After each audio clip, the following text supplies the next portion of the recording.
Esat sveicināti Audita akadēmijas studijā. Mani sauc Līga Nagle, un tā ir mana kolēģe Laura Indrikova. Un šodien pie mums viesojas Ivars Svilāns. Un jāsaka, ka šī ir mūsu otrā epizode. Iepriekš mēs runājām ar Ivaru par datiem. Un šodien mūsu saruna būs par iekšējo auditu un par tā lomu organizācijā. Sakiet, Ivar, kā tad ir ar iekšējiem auditiem? Kāda ir tā iekšējā auditora loma organizācijā? Es mazliet apsmaidījos, jo arī nākot uz podcastu ierakstu, un arī mazliet runājot pirms tam, es tā pajaukojos, ka ir kāds cilvēks, kas ir vis tālāk no iekšējā auditora darba izpratnes, kā es, tad viņš jau būtu jāpameklē. Bet, atkal, ja nopietni, tad saliekot kopā kaut kādus varbūt citu skatu, cilvēku, kuram ir pietiekami daudz iespējas uzdot naivus jautājumus vai spriedlēt par lietām, kur varbūt nav profesionāla zināšana, kā man par iekšējo auditu tiešām ir relatīvi minimālas zināšanas. Kaut gan es, protams, ka esmu arī organizācijās daudz arī sadarbojos ar iekšējiem auditoriem, un jāsaka, man ir, ja tagad padomā, man vienmēr ir bijuši, es teiktu, ļoti labas attiecības ar iekšējiem auditoriem, jo man kaut kā arī tas domu gājiens ir saskanējis.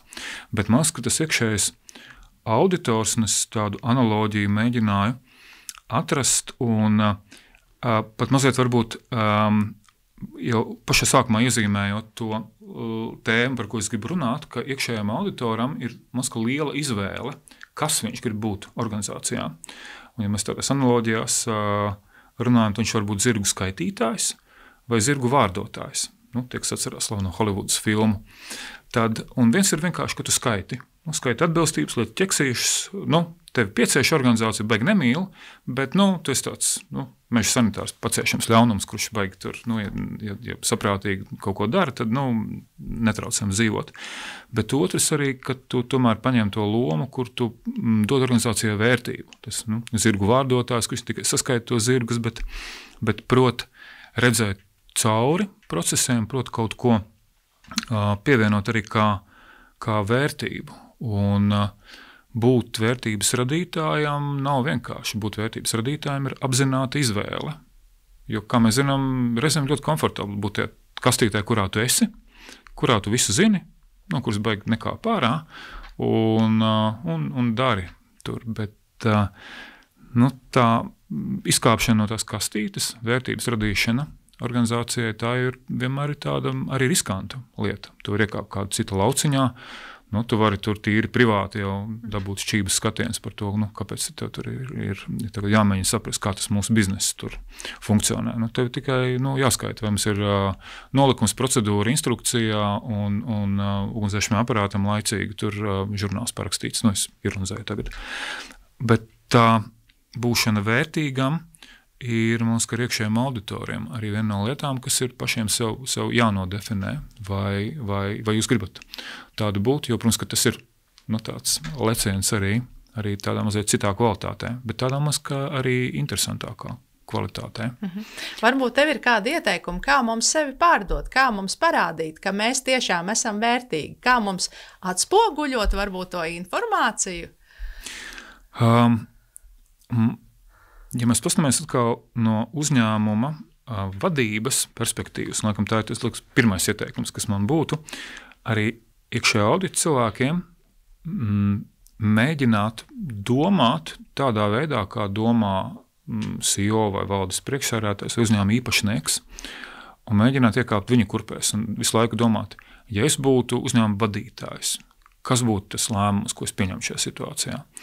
Kas maina perspektīvu. Tas nemaina varbūt pasauli, bet vienkārši tajā pasaulē no viena skatu punkta pārcelies uz citu. Un tas tev piespiež mainīt arī daudzos gadījumos to tavu domāšanas veidu. Tas, man liekas, ka ir, un otrs, ka uzņēmuma vadība, kas ir tāds lielais noslēpums, ienīst haosu. Un ļoti bieži viņi uztver iekšējo auditoru kā tādu haosa sakārtotāju, kā tādu iekšēju apdrošināšanu vai tādu airbagu pret kaut kādām tādām lielām neplānotām nejaušībām vai nepatīkamiem atklājumiem, ka vienkārši tādu, kas tur pieskata, ka nav lielas nepatikšanas.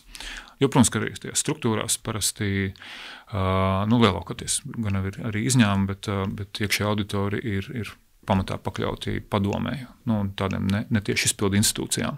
Un tur ir viens paradoks. Padomes ļoti bieži neorientējās uzņēmumu vai iestāžu darbībā. Tādā ikdienas līmenī. Tas ir drosmīgs apgalvojums, ka viņas neorientējās uzņēmuma darbībā, bet lielākoties objektīvi tā arī ir. Pat ja viņi ir profesionāli tajā jomā, lielākoties viņiem nav tik daudz laika iedziļināties ļoti, ļoti operatīvās lietās. Un šī iekšējā auditora funkcija jau ir ne tikai nokontrolēt atbilstības un to, ka, kaut vai procesi ir kārtībā vai tur publiskajam sektoram, protams, ka arī tur valsts kontrolas, pārbaudas un vēl kaut kas, ir pietiekami arī tāds stresains moments, un līdz ar to arī uzņēmumu publiskā sektora iestāžu vadītāji grib būt atbilstīgi šim maģiskajam brīdim viņa dzīvē, kad atnāks valsts kontrolas audits arī. Bet man liekas, ka tā vērtība jau rodas caur to, ka iekšējais auditors arī šiem lēmumu pieņēmējiem var piegādāt to informāciju, kas ļauj viņiem pieņemt tos viņu lēmumus, tās viņu alternatīvas redzēt kvalitatīvāk. Faktiski tā ir nevis vienkārši tāda datu piegāde un tā drīkst teikt nomešana uz galda, un tur durtiņas iet, es mājiņā, un jūs tur domājat, ko darīt tiem datiem, bet būt daļai no vadības komandas. Un tas ir tieši tik vienkārši kā arī komunikatoriem. Tajā ir līdzības. Ja tu esi vienkārši cilvēks, kurš atnāk pēc informācijas, lai uzrakstītu preses relīzi, kurš neiesaistās tajā lēmuma pieņemšanā, kurš pat ja redz, ka tas lēmums nav nokomunicējams, baigi neiebilst vadībai, tad tu pārvērties vienkārši par tādu preses relīzīšu rakstītāju, kur īsti neņem par pilnu. Un komunikatoram arī, protams, ka ir ļoti jāsaprot, kā tā tava iestāde darbojas, vai kā, piemēram, tas tavs bizness notiek. Tev ir jāspēj runāt ar biznesa cilvēkiem, ar biznesa struktūrvienību vadītājiem viņu valodā. Un turklāt, hops, uz sitiena, jo, ja tu nespēji ar viņiem diskutēt viņu leksikā, viņu valodā, tad pēc 15 sekundēm tu esi, tā teikt, beigts. Un Maskavas iekšējam auditoram ir jāsaprot, kā tā organizācija pelna naudu, vai kas ir tā funkcija, kas ir tā pamat funkcija, ko mēs nodrošinām sabiedrībā, piemēram, publiskajā sektorā. Kā mēs to darām, kas ir tas, kur mēs nopelnām naudu, kur mēs tērējam naudu, un kā tā organizācija vispār sasniedz savus mērķus. Nozīmē, ka ir jābūt ļoti zinošam, izaicinoši, bet jābūt faktiski tāda vidusmēra vadītāja, tāda nodaļas vai departamenta vadītāja zināšanām faktiski par jebkuru no uzņēmuma lielajiem biznesa virzieniem.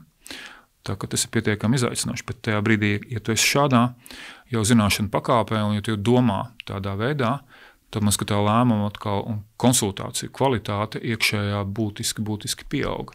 Un man ska, pat ja vadības komandas to nav spējušas varbūt tā noverbalizēt un noformulēt, tad ļoti bieži viņas sagaida no iekšējiem auditoriem arī tādu iekšējās konsultēšanas funkciju, tādu, ka, jūs pasakiet mums, ko mums ar šo problēmu darīt, kāds būtu pareizākais veids no normatīvu aktu, no procesa viedokļa, kā mums šo jautājumu sakārtot. Vadības komandas arī nav visgudrākie cilvēki visās dzīves jomās, tā kā, būt ar tādam iekšējam sparinga partnerim un konsultantam, ka tā ir arī tāda loma, ko sagaida vadības komandas no iekšējiem auditoriem.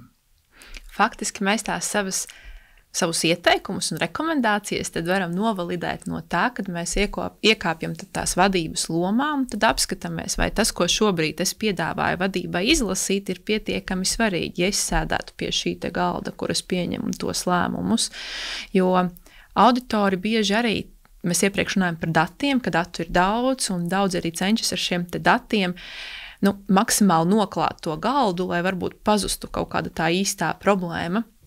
Auditori necenšas pazaudēt šo te problēmu, bet arī viņi cenšas parādīt to lielo darbu, ko viņi ir izdarījuši, jo tajā auditā izskatīt arī šīs te atbilstības un pārējos, tādus, kas varētu šķist vadībai netik nozīmīgi jautājumi, tas ir tāds milzīgs darba apjoms, un kā auditoriem parādīt, ka viņi daudz ir izdarījuši, kaut vai apskatoties un pasakot, ka jā, hei, šis ir ok. Jo bieži pateikt, ka ir ok, ir jāiegūt vēl vairāk darba, nekā atrast kaut kādu kļūdu. Tu atradi kļūdu, tu par viņu noziņo.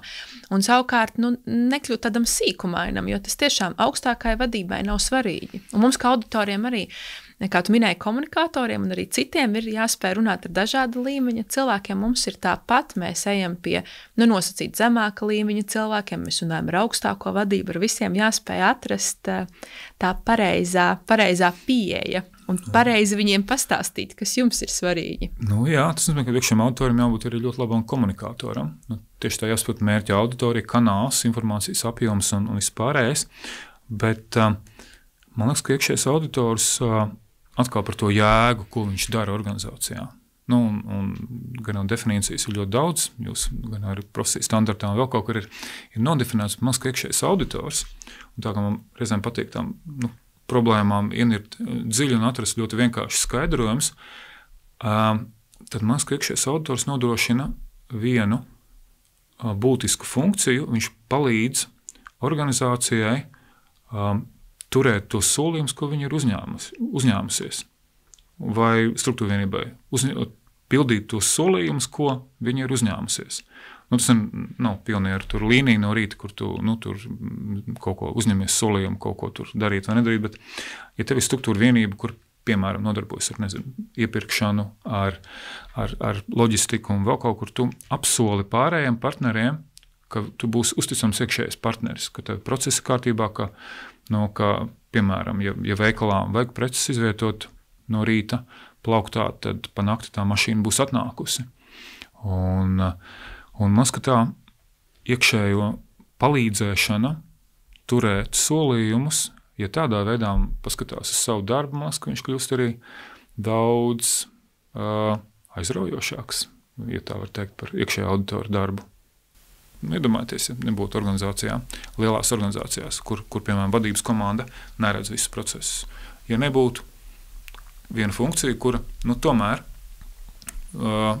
ļauj ieraudzīt to kopskatu. Diemžēl organizācijas ir dažādas. Tur vienmēr tie iekšējā kaut kādā presingā parādās vilinājums, ka tā mēs piši kaut kā tā šitā un šitā mēs uztaisīsim tādu apgājieniņu, tādu shortcutiņu un kādu brīdi tas strādā. Bet vienā brīdī, protams, ka tas rezultēs ar kaut kādām lielām vai finanšu problēmām, krāpniecībām, procesu neefektivitātēm vai kaut ko citu. Kas nozīmē, ka tā solījumu pildīšana iekšējo ir svarīga. Mums ir jābūt arī tiem, kas spēj piegādāt šīs nelāgās ziņas. Teiksim, ka hei, šo solījumu mēs iespējams nespēsim izpildīt. Tāpēc, ka ir šādi riski, vai mēs redzam, ka šeit šis shortcuts ir pārāk ilgstoši bijis. Un vai tas arī ir kaut kas, kas tam vadītājam ir tieši parāda šo te mūsu pievienoto vērtību, ka mēs spējam nākt ar tādām atklātām kārtīm, mēs šo nesasniegsim, vai ko jums teiktu, teiksim, citi struktūra vienību vadītāji vai darbinieki vai citas struktūra vienības. Mēs no savas puses šo te redzam šādi, ka mēs nespēsim izpildīt šo te doto solījumu, ja? Vai pret klientiem, vai pret sabiedrību, vai iekšēji, savstarpēji. Es domāju, ka tas ir ļoti izaicinoši, un tā kā mēs nonākam līdz jautājumu par organizācijas konkrēti kultūru, katras konkrētās organizācijas kultūru, kāda ir tā vadības, komandas kultūra arī, vai viņi grib dzirdēt šīs sliktās ziņas. Un, kā mēs zinām, reizēm tur tiem ziņnešiem, kas atnes sliktas ziņas, arī nepārāk labas lietas notiek arī no pasaules vēstures. Bet, ja ir gudra un prātīga vadība, tāda, protams, ka viņiem kādu kurš atnāk un viņiem, un tur arī gan par datiem, gan par faktiem, gan arī par kontekstu, gan arī par to iespējamo risinājumu rādīšanu. Ne tikai atnest problēmu, bet atnest, ja tas ir iespējams, arī risinājumus. Tas, man liekas, ka ir svarīgi, bet vadībai, man liekas, ka ja tā ir atbildīga, pietiekami drosmīga vadība, tad arī situācijās, kad ir uzņemta solījuma, ko organizācija nevarēs izpildīt, vai sabiedrības, vai akcionāru, vai darbinieku priekšā, ir laicīgi. Man liekas, ka tas ir jāsaprot. Un organizācijā nebūs daudz citu cilvēku, kuri atnāks pie vadības un teiks, reku šeit mēs esam, piemēram, tur viens departaments ļoti specifisku funkciju, bet mēs redzam, ka organizācija neizpildīs visus mērķus. Priekš kam viņiem to darīt, pat ja viņi to redz?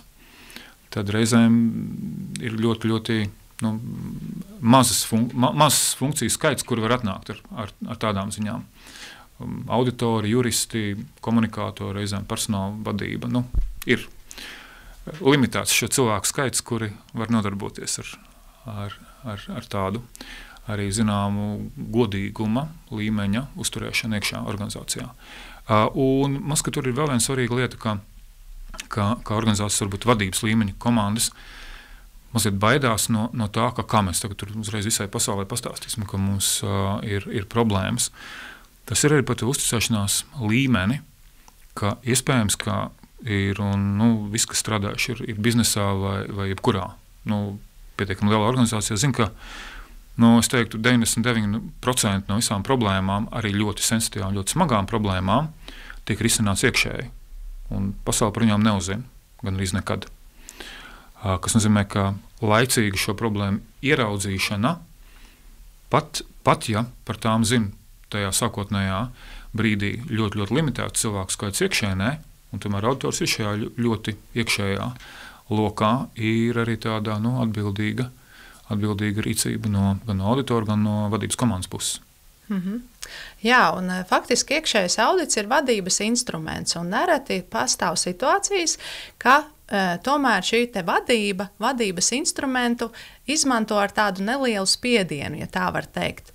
Un, piemēram, ir kaut kādi procesi, kur, piemēram, auditors jau sākotnēji redz, ka tas process ir perfekti saskrūvēts, tomēr vadība vēlas, lai auditors šajā perfekti saskrūvētajā mehānismā atrod kādu niansi, pie kā piesietēs.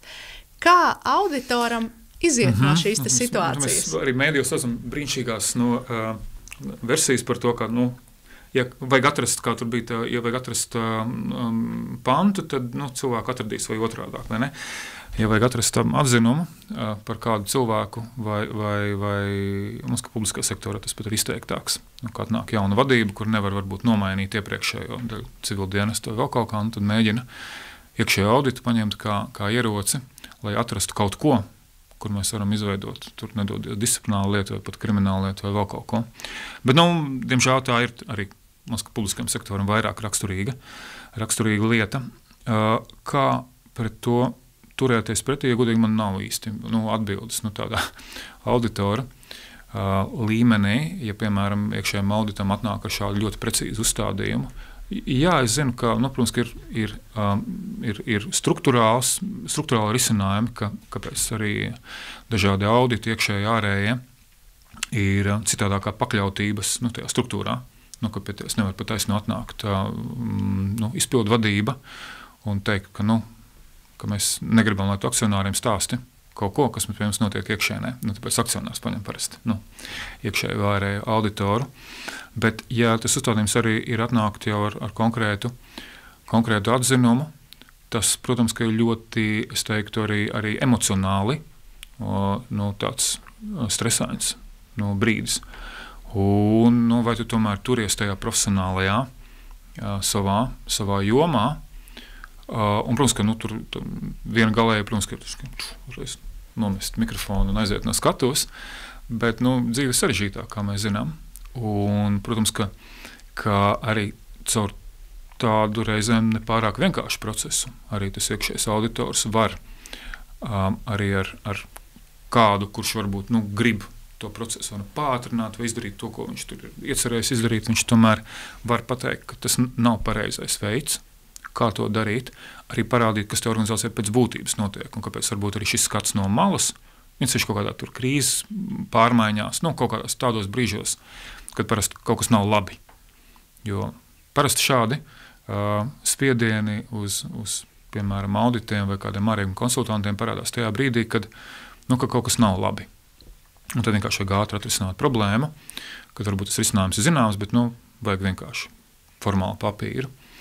Bet pateikt, ka ejam tad varbūt to sarežģītāko ceļu, bet paskatāmies pēc būtības, kas tur ir iekšā. Jā, ja tur pēc tam jūs redzēsiet, ka tur ir problēma, tad dariet ar to informāciju to, kas ir jādara, bet tomēr mēģināt turēties tajā profesionālajā pusē un teikt, ka mēs skatīsimies pēc procedūras, ja ir bažas par kaut kādu jomu, tas reizēm palīdz.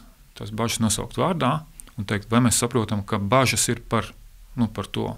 Jo ļoti reti ir tādi, pilnīgi kaut kāda emociju vai personiski nepatiks, kaut kāda tāda kosmiska gadījuma, kur, pilnīgi bez iemesla ir.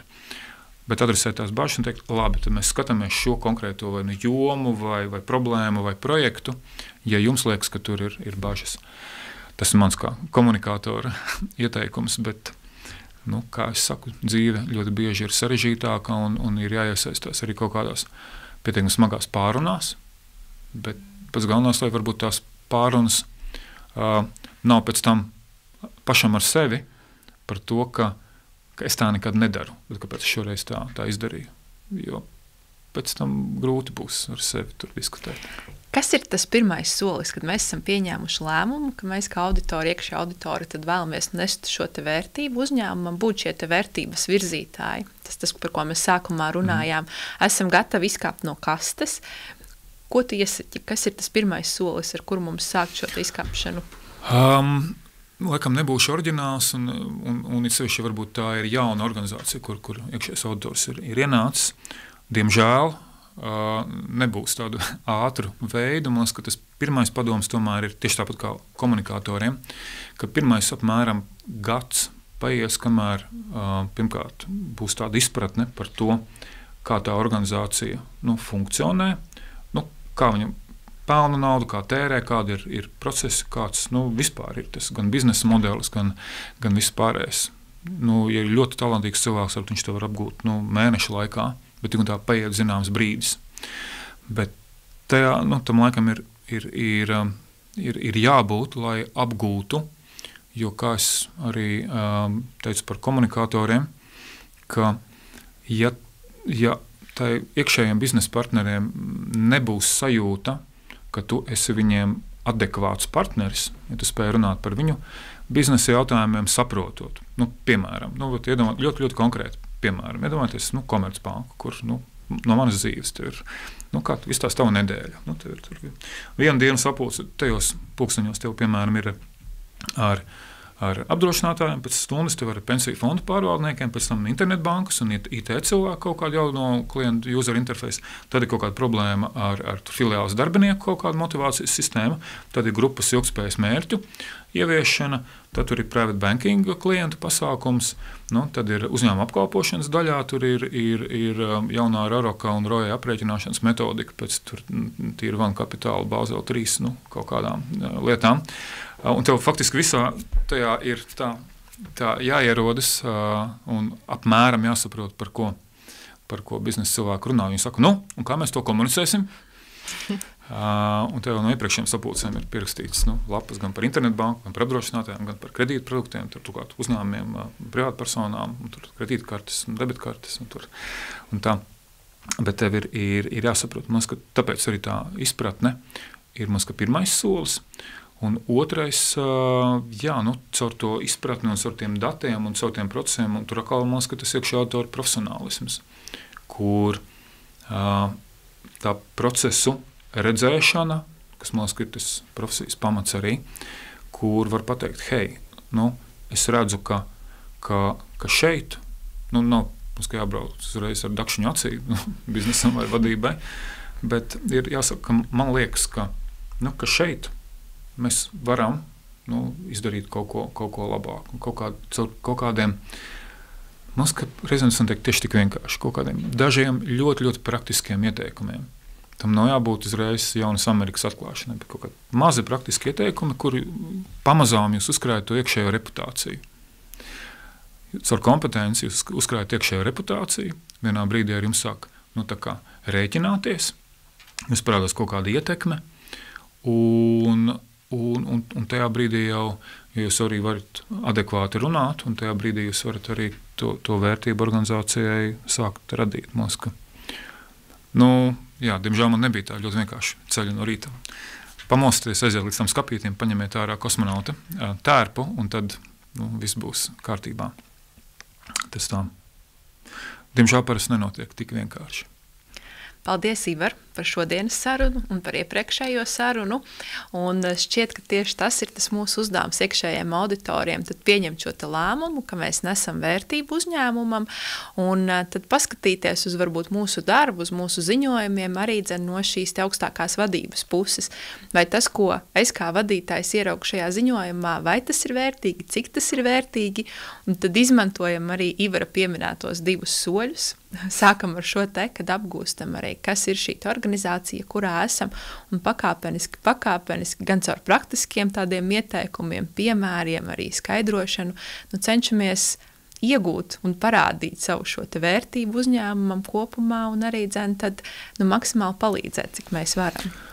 Es varu uz beigām varbūt vēl vienu tādu uz atvadām, tādu vienu domu, iemest arī tieši kolēģiem no iekšējā audita jomas, ka un skanēs briesmīgi iekšējā auditora cilvēkiem, ka pieļaujot zināmu hausu organizācijā, tādu limitētu, un mums, ka tā ir viena no tādām iekšējā auditoru funkcijām, ja tā varētu teikt, pieļaut adekvātu hausu līmeni organizācijā, jo, kā mēs zinām, tie, kas ir, piemēram, skrūvējuši kaut ko mēbeles vai šūpols, zini, ja saskrūvēt ļoti cieši šūpols, viņas pārstāja funkcionēt. Tieši tāpat man arī organizācijas, jo viņas tādas ir tik super efektīvas, tik super izpulētas, un tur katra procedūra un viss pārējais, viņas pārstāja būt dzīves organizācijas. Līdz ar to nemēģināt reglamentēt pilnīgi visu, atļaut to mazo neefektivitātes tādu lufti, kā saka, mehānikā, jo tajā brīdī tur sāk parādās kaut kāda kustība, parādās kaut kādas idejas, un caur to varbūt tādu limitētu hausu organizācija iegūs arī kaut kādas jaunas idejas un jaunas vērtības. Tā. Jā, paldies. Tad pie šī šodien liekam punktu. Un uz tikšanos nākamajās Audita akadēmijas sērijās. Visu labu!